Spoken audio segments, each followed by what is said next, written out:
Hi, I'm Natalia Darling, Physician Assistant at Potomac Pediatrics, and I'm here to talk to you about concussion today.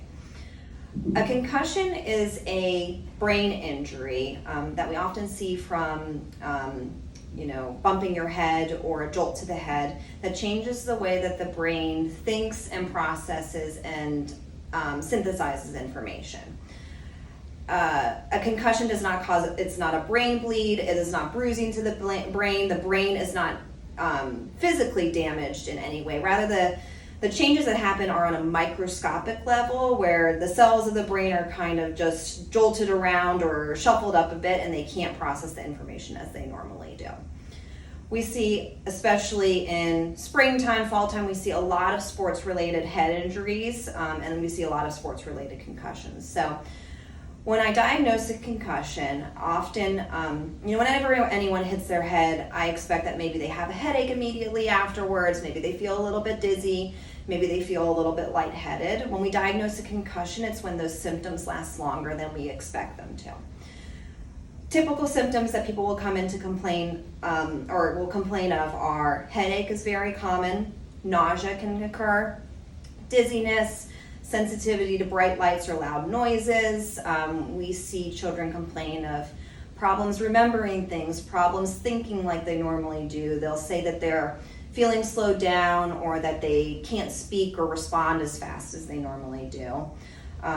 We'll see sleep changes, so problems falling asleep or extreme fatigue.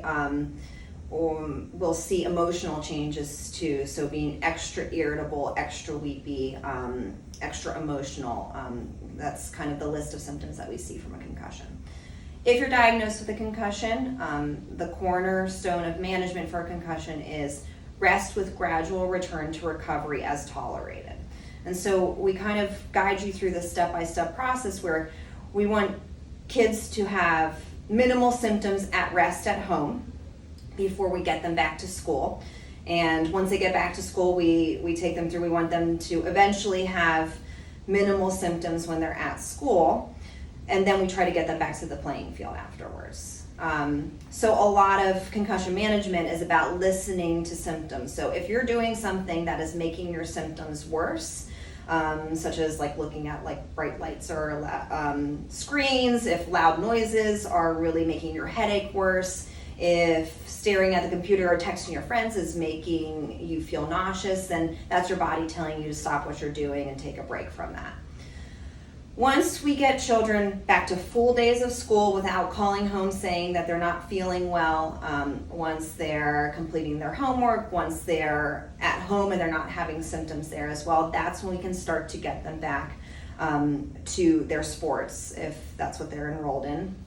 And to do that, generally, during the return to school period, we're seeing you weekly. Once we clear you for return to sports, oftentimes the athletic trainer or a therapist will follow you to get you back to the playing field. If you're worried that your child has a concussion, if you have any questions about any symptoms that they may be experiencing, please call us at Potomac Pediatrics, and we can answer any questions that you may have. Thank you.